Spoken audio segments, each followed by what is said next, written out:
Belarusian forest, June 1944. They called them the Black Hunters, SS killers who turned Eastern Europe into their hunting ground. But in these cursed woods, 40 of Hitler's most sadistic predators were about to learn what it meant to become prey.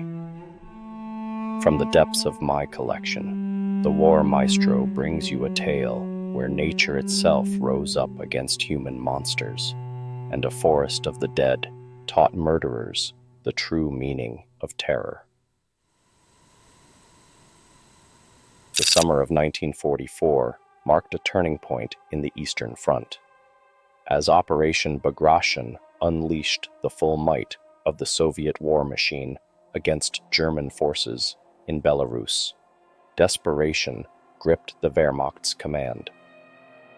The 36th Waffen Grenadier Division of the SS, better known as the Dirlewanger Brigade, or the Black Hunters, as terrified civilians called them, found itself caught in the maelstrom of retreat and resistance.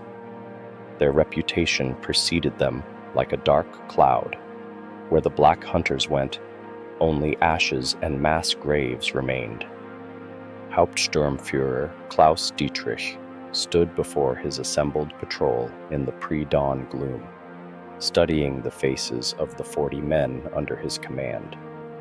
A former Wehrmacht officer who'd earned an Iron Cross defending Stalingrad, he'd been reassigned to this unit of criminals and psychopaths after refusing to execute civilians in Poland. His insubordination had earned him this command, a punishment that forced a decorated soldier to lead murderers and psychopaths. He felt the weight of command like a millstone around his neck, each day forcing him to choose between his conscience and survival. The morning mist clung to their uniforms as he unfolded his orders, the paper crackling in the silence. Partisan activity reported 15 kilometers northeast, he announced, his voice carefully neutral. Command wants the threat eliminated. The men stirred restlessly. Among them, Obergrenadier Joseph Kruger's scarred face split into a predatory grin. A convicted murderer before the war, Kruger had found his true calling in the brigade's brutal operations. Behind him, Feldwebel Emil Brandt made the sign of the cross, a habit that had earned him mockery from his fellow soldiers. Once a seminary student in Munich, he'd been conscripted and assigned to the Dirlewanger Brigade despite his protests. His diary, carefully maintained despite regulations, documented their operations with an almost obsessive detail. Each entry beginning with a prayer for forgiveness, each atrocity carefully recorded as both confession and evidence. The son of a rabbi turned convert, Brandt carried two symbols of faith beneath his uniform, a rosary and his father's Star of David, his dual heritage becoming both blessing and curse in a unit that destroyed everything sacred. The morning briefing was interrupted by the distant thunder of Soviet artillery. The front was moving closer. Dietrich checked his watch. 500 hours. They had to move now. He gave the order, and the patrol disappeared into the mist-shrouded forest, their SS runes gleaming dully on their collars. None of them noticed how the birds had fallen silent, or how the mist seemed to thicken around them, as if the forest itself was drawing a veil over what was to come. A recovered radio transcript dated June 15, 1944, 05:15 hours, would be the last official communication from the patrol. Patrol Delta moving northeast from grid reference 27, weather deteriorating, visibility poor, will report when target location reached. The next time anyone would hear of Patrol Delta, it would be through scattered documents, fragments of Brandt's diary, and the haunted whispers of partisan survivors who spoke of voices in the trees and shadows that moved against the wind. The first signs that something was wrong came gradually. Dietrich noticed his compass needle spinning erratically, while the dense canopy above made it impossible to navigate by the sun. The forest seemed to swallow sound itself. Their footsteps made no echo. Their whispered communications died in the air mere feet away. Brandt's diary entry from that morning reveals the growing unease. June 15th, 1944. The trees press closer with each step. Kruger claims he sees movement in the periphery, but when we turn to look, there's nothing. The mist, it moves wrong, like it's following us. Several men have reported headaches and disorientation. Magnetic compasses unreliable, using backup navigation methods. By midday, they discovered the first village. Empty houses stood in eerie silence, meals still laid out on tables, as if the inhabitants had vanished mid-bite. No bodies, no signs of struggle, no partisan activity, just emptiness. The patrol's radio man attempted to report their findings, but only static answered his calls.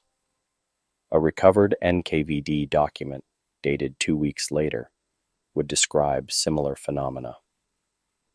Local partisan units report unusual atmospheric conditions in Quadrant 27. Multiple settlements found abandoned. Superstitious locals speak of an ancient burial ground desecrated by German forces during their initial advance. Recommend investigation by Special Section 7. Kruger, usually eager for violence, grew increasingly agitated. "Something's watching us," he muttered, his trigger finger twitching. "Something in the trees." The other men shifted uncomfortably, their hardened facades cracking under the oppressive silence. Dietrich ordered them to make camp as dusk approached, setting up a defensive perimeter in a small clearing. The fog had become so thick they could barely see 20 feet ahead. He positioned sentries in pairs. No one was to be alone. The night brought no relief from the unsettling quiet. No crickets chirped, no owls called. Even the distant artillery that had been their constant companion since the Soviet offensive began had fallen silent. In his last radio transmission attempt that evening, preserved in Wehrmacht archives, Dietrich's voice betrays a hint of strain. "Base, this is Patrol Delta. Position uncertain. Compass malfunction. Local villages deserted. Request." The rest dissolves into static, followed by what signal analysts would later describe as sounds inconsistent with known atmospheric or electronic interference. The first night brought more than silence. As the temperature dropped, an ethereal singing drifted through the trees.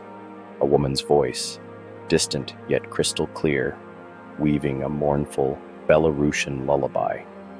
Private Weber, their radio man, recognized the melody from his time stationed in Minsk. "It's a song about children lost in the forest," he whispered, his face pale in the dim light of their covered lanterns. Brandt's trembling handwriting fills 3 pages of his diary that night. The singing. God help me, the singing. It comes from everywhere and nowhere. Kruger tried to find the source, but the sound seems to move, like it's circling us. Some of the men say they recognize the voices. Women, children, I can't write it.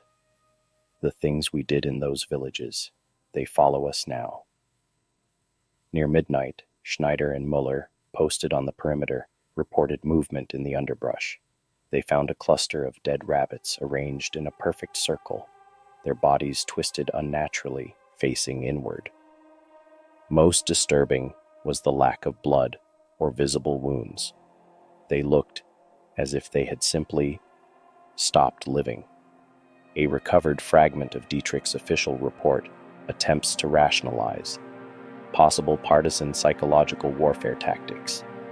Enemy forces likely using terrain features to amplify sound. Natural phenomena explain animal deaths. Morale affected but holding. Men report unusual dreams. Medical officer suggests possible hallucinogenic agents in local water supply. But the night held one more horror. During his watch, Kruger witnessed something that broke even his hardened exterior.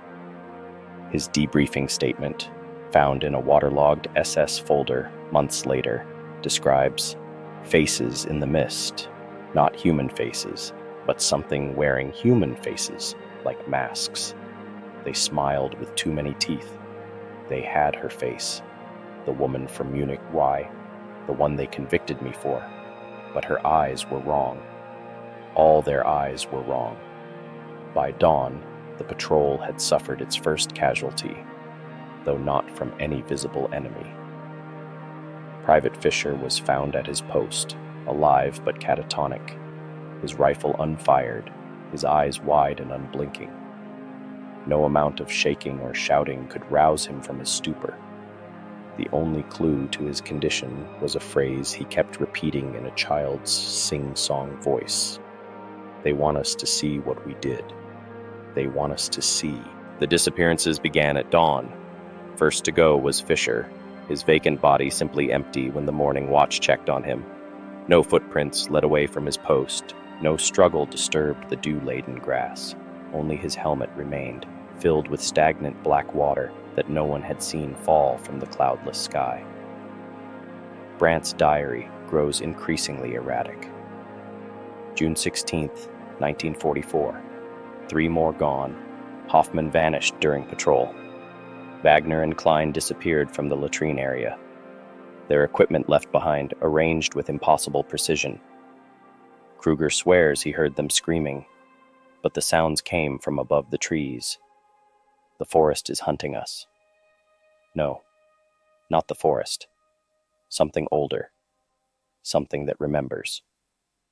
Dietrich maintained rigid military discipline, but even his iron control showed cracks.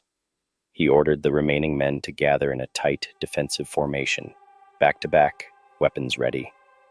But ready for what?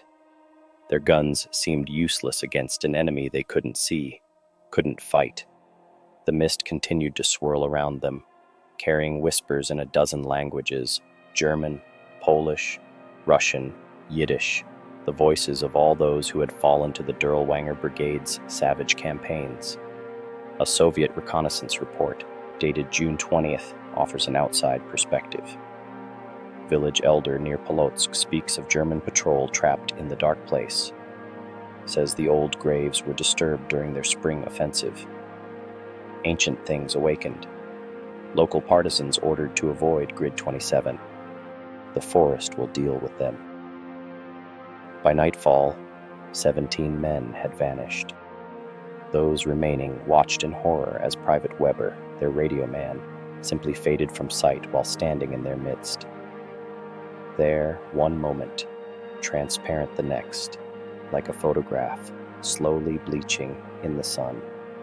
His last transmission captured a sound that military analysts still cannot identify, a deep, resonant hum that makes listeners feel as if they're hearing the voice of the earth itself. Kruger's battle-hardened facade finally shattered. "They're not killing us," he screamed, firing wildly into the trees. "They're collecting us, like we collected them, village by village, person by person. They're making a collection of their own." Dietrich had to knock him unconscious to stop his hysteria from spreading to the others. But in the eerie silence that followed, every man left in the patrol knew Kruger had spoken the truth. By the third day, only 8 men remained. The forest had herded them like cattle, closing paths with fallen trees and impenetrable thorns, forcing them deeper into its heart. They no longer marched in formation. They huddled together like frightened children, jumping at every snapped twig and whispered accusation carried on the wind. Brandt's final coherent diary entry tells of their discovery. Found old stone markers. Jewish cemetery, desecrated during our spring offensive. I remember this place. God forgive me. I remember. We used the gravestones for road repairs, made the local Jews destroy their own ancestors' resting place. The inscriptions, they're bleeding now. Actually bleeding. The dates change when you look at them, showing the days each of us. The ancient burial ground sprawled before them, half sunken in the forest floor. Moss-covered stones bore carved symbols that seemed to shift when viewed directly. Dietrich recognized the location from spring operations reports. His men had forced the local Jewish population to demolish these graves, using the stones to fortify positions during their advance.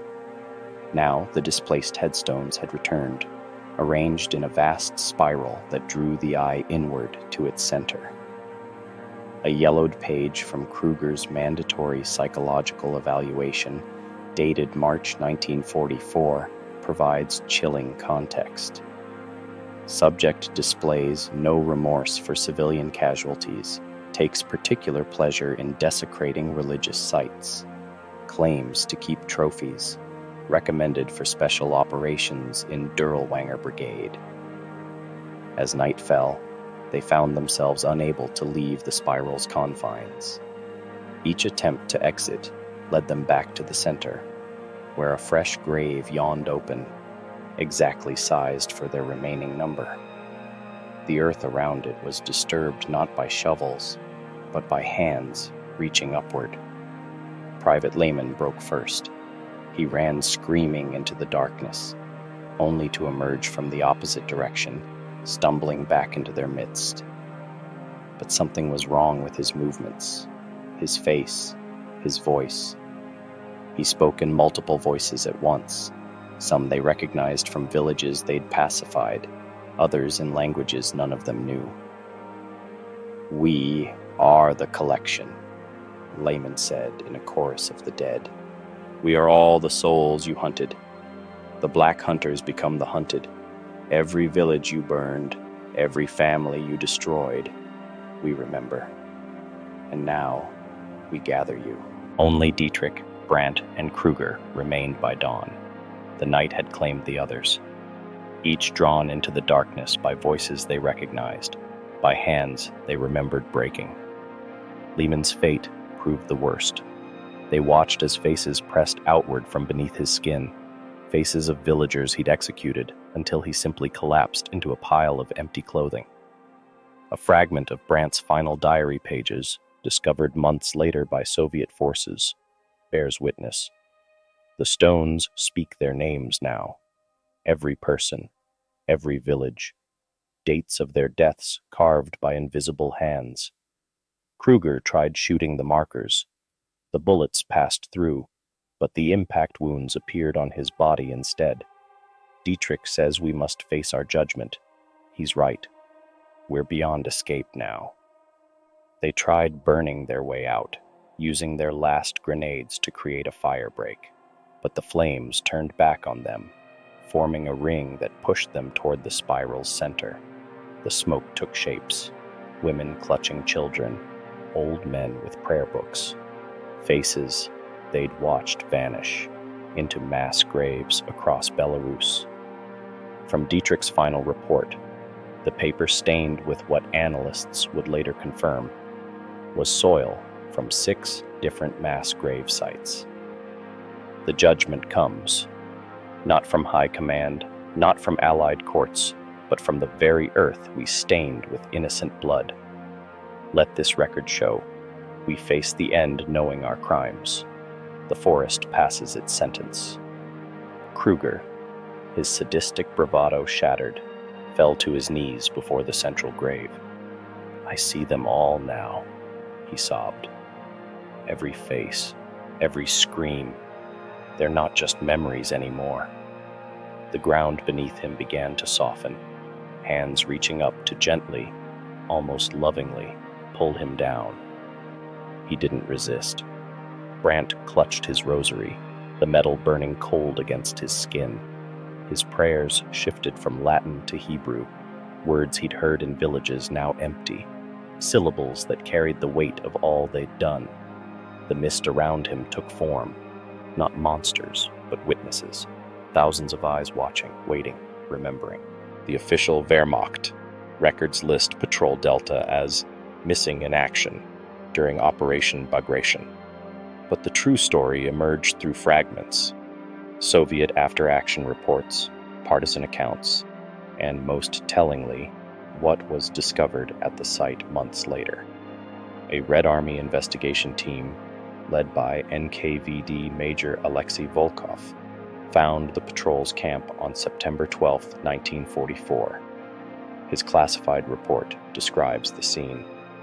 Equipment laid out in perfect order, 40 sets of SS uniforms, empty as shed snakeskins. Weapons unfired. In the center, a diary and a final written confession from the patrol's commander. Dietrich's last words, penned in steady handwriting, reveal their fate. The forest did not kill us. It made us remember. Every victim, every hunt. We who called ourselves the Black Hunters, who prided ourselves on tracking down the innocent, are now the prey. The ghosts weren't vengeful spirits. They were mirrors, showing us what we truly were. The darkness offered us a choice: face our actions, or join its collection. Kruger went first, unable to bear the weight of his memories. Brandt followed, praying in the languages of those we hunted. I remain, writing this truth. We are not being murdered. We are being archived. The Black Hunters will hunt no more. Local partisan testimony, collected by Soviet investigators, speaks of strange phenomena continuing for months after. German voices crying out in the night, begging forgiveness in Yiddish and Polish. SS uniforms seen walking empty through the trees. The old Jewish burial ground shifted location, appearing and disappearing like a mirage. The headstones now bearing new names, the names of Dirlewanger's men. The site itself was examined by multiple military investigation teams.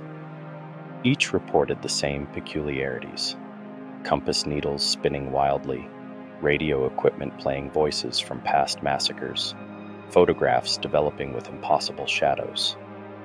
The spiral of graves remained, but the inscriptions changed depending on who read them, always showing the viewer their own darkest deeds. Major Volkov's final notation, recently declassified, offers perhaps the most chilling conclusion.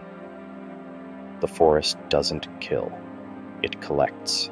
It preserves. Somewhere in these woods, 40 men of the dreaded Black Hunters still patrol.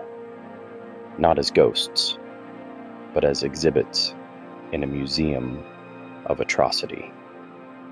Their uniforms walk empty through the trees, carrying the weight of memory.